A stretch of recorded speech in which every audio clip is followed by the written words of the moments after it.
পিতা যেমন মৃতদের উঠান আর তাদের জীবন দেন, ঠিক তেমনি পুত্রও যাকে ইচ্ছা করেন তাকে জীবন দেন।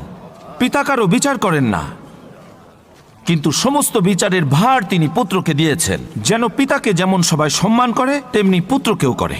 তাই পুত্রকে যে সম্মান করে না, সে পিতাকেও সম্মান করে না। আমি আপনাদের সত্যিই বলছি, আমার কথা যে শোনে এবং আমাকে যিনি পাঠিয়েছেন তাকে বিশ্বাস করে, সে অনন্ত জীবন পেয়েছে। তাদের আর দোষী করা হবে না, সে তো মৃত্যু থেকে জীবনে পার হয়ে গিয়েছে। আমি আপনাদের সত্যিই বলছি, এমন সময় আসছে, বরং এখনই এসে গিয়েছে, যখন মৃতেরা ঈশ্বরের পুত্রের গলার স্বর শুনবে, এবং যারা শুনবে তারা জীবিত হবে। পিতা নিজে যেমন জীবনের অধিকারী, তেমনি তিনি পুত্রকেও জীবনের অধিকারী হতে দিয়েছেন।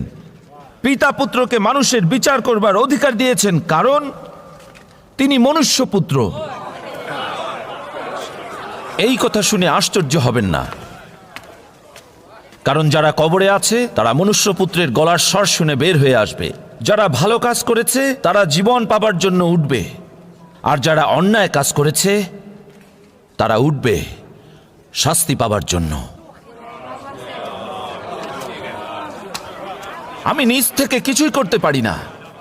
আমি যেমনি শুনি তেমনি বিচার করি, ন্যায়ভাবে বিচার করি, কারণ আমি আমার ইচ্ছা মতো কাজ করতে চাই না, কিন্তু যিনি আমাকে পাঠিয়েছেন তার মতো কাজ করি। আমি যদি নিজের পক্ষে সাক্ষ্য দিই, তাহলে আমার সেই সাক্ষ্য আসলে সত্যি নয়, কিন্তু সেখানে অন্য একজন আছেন যিনি আমার বিষয়ে সাক্ষ্য দিচ্ছেন, আর আমি জানি যে সেই সাক্ষ্য সত্য।